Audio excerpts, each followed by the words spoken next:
The worst thing for creative people is to not be creative because they just die. Because it's like maybe you're a tree with a few major branches, you know? That's your personality. So if you're extroverted, man, you can't be cut off from people because you just wither.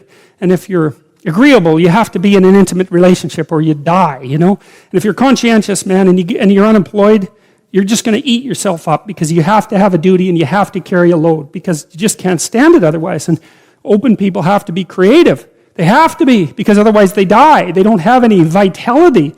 And so they're cursed with the necessity of putting a foot out into the unknown and making sense of it. And then they're also cursed with the necessity of trying to make a living while they're doing that, which they can't because you can't. It's almost impossible to monetize creative action, as many of you who are creative will no doubt find out. It's very, very frustrating. It's not that creative action is without value, right? Because the creative people are entrepreneurs, and the creative people revitalize cities, and the creative people make things magnificent and beautiful. You think about what's happened in Europe over the last 1,000 years, say 2,000 years, this amazing, unbelievable collaboration to make things so beautiful that they're jaw-dropping when you walk into them. And you think about the economic value of that, right? I mean, I think it's either France or Spain that's the most visited country in the world. It's one of those two. I think there's more tourists in France than there are people most of the time.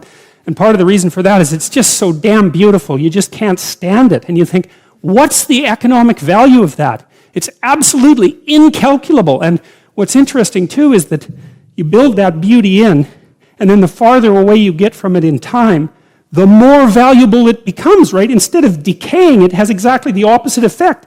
Its value magnifies. And one of the things that I'm deeply ashamed of as a Canadian is that our sense of beauty is so underdeveloped. We're so primitive. It's not even primitive. That's the wrong word because, you know, I don't know what it is. It's second rate. It's second rate at least. It's terror too because people are afraid of beauty. But the idea that art is... The conservatives really have a problem with this in particular because conservative people tend not to be that creative. And it's a mystery by temperament. It's a mystery to me because they should be concerned with economic development, and beauty is so unbelievably crucial to economic development that it just yells out at you, you know. So anyway, so that's what artists are doing. And so one of the things I would say is buy a damn piece of art, you know.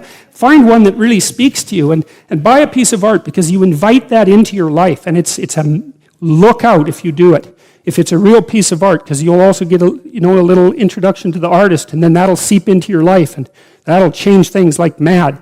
But it's unbelievably worth it because it opens your eyes to the domain of the transcendent. That's the right way of thinking about it. A real piece of art is a window into the transcendent. That's what it is. And you need that in your life because you're finite and limited and bounded, right, by your ignorance and your lack of knowing. And unless you can make a connection to the transcendent, then you don't have the strength to prevail. You look at these magnificent cathedrals that our civilization built over the centuries. You know, some of those, they're still building this Sagrada Familia in Barcelona, right? And it's an amazing building. I think it's going to take them like 300 years to build that. You know, people in the Middle Ages, they'd start building a cathedral and they think, oh, we'll be done this in 300 years. You know, you imagine the vision that it took to invest in something like that. We look at quarterly reports. We can't think 300 years into the future to build something of that kind of remarkable, what? Those cathedrals are so, they're perfect, they're trees first, right? They're a forest, right? The Gothic cathedrals, they're a forest, and the sun is shining through the branches. That's the stained glass, and they're the perfect balance of light and structure because they're representing something about the proper structure of being, which is something like the proper balance between light and structure. And they represent like the sacred tragedy of mankind. That's why they're in the shape of a cross. And they're open to the sky. That's why they have a dome. And they're full of gold.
mơ mộng mình thứ xa xôi, không màng về tình ái muôn nơi, sống cho là trọn kiếp đây thôi, đâu quan tâm gì chuyện đời. Thế mà lại ngâm tương tư, ông tầm bà mũi xe tơ, đêm nằm trộm nhớ mơ mơ về ai. Thì ra anh yêu rồi, từ ánh mắt nụ cười, từ đôi môi gọi mưa sao xuyến lòng anh. Thì ra mê em rồi, ngày hay đêm ôm lời, chỉ nghĩ đến em thôi, đó là do anh đã yêu rồi, anh đã yêu rồi, anh đã yêu rồi. Oh, oh, anh đã yêu rồi, anh đã yêu rồi, anh đã yêu em mất rồi.